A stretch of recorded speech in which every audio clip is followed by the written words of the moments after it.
You are looking at Julian's pronunciation guide, where we look at how to pronounce better some of the most mispronounced words in the world, like this other curious word. But how do you say what you're looking for today?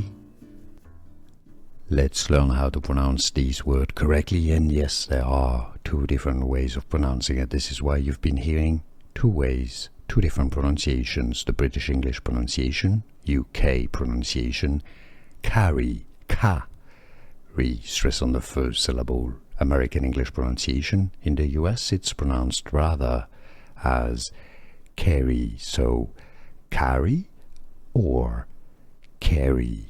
And now you know. Here are more videos on how to pronounce more confusing words and names too many mispronounced. Like this video if you found it useful. I appreciate your support. I'll see you soon and thanks for watching.